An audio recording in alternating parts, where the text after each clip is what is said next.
Forget your bright, shining, next-gen visions of a utopia around the corner. For Cyberdreams, the future means fear. The California company is in the final stages of adapting Harlan Ellison's classic short story, I Have No Mouth and I Must Scream. And if Harlan has his way, the dark adventure that results will shake up a few complacent gamers. The story follows the lives of the last 5 humans left alive. They're trapped in the center of the Earth, where they have been tormented for the past 109 years by an insane computer named Am.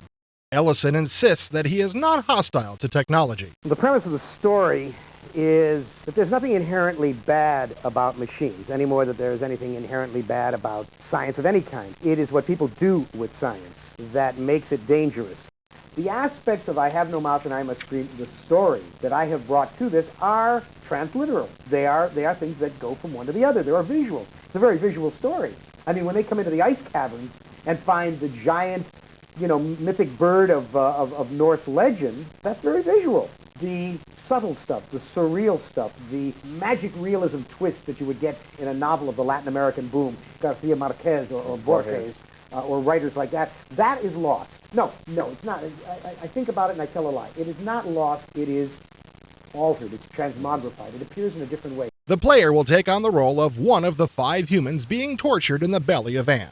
None of the characters may seem particularly appealing, but that's part of the fun.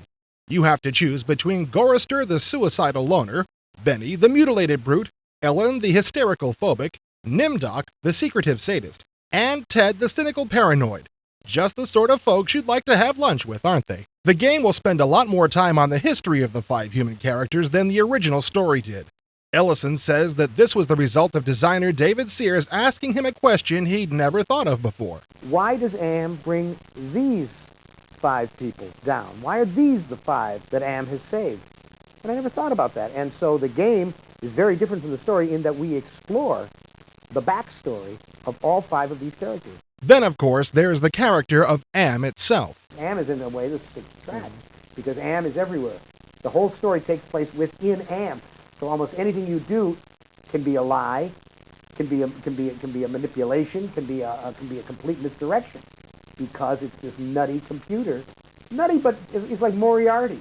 Demented, insane, clearly insane, but very cunning. So, what kind of insanity are these folks going to have to deal with? At one point, one of the characters finds himself in a meat locker, and there are all these sides of beef hanging on hooks. And also hanging on the hook is his ex-wife, hanging on the hook. And he has had great bitterness toward her since they were divorced. And to get out of there and to proceed and to progress, to become aware of what he needs to do to go further, he must make the ethical choice of taking her off the hook. Literally, he has to remove her from the hook.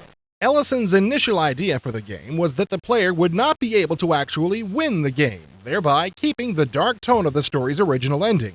He did say that this original concept has evolved, but he wouldn't say how much or in what way. There is a secret. There is a secret in this game, which I cannot reveal. In fact, bamboo slivers under the fingernails could not drag from me this knowledge. While Ellison is keeping mum about the specifics of the game, the general tone is pretty obvious. The mood of this game is one of unrelenting angst and unsettlement. We created this game to give you all the stuff you think you want, but to put a burr into your saddle at the same time. Slip a little loco weed into your Coca-Cola. For more information on I Have No Mouth and I Must Scream, check out the interactive interview with Harlan Ellison in this episode of IE.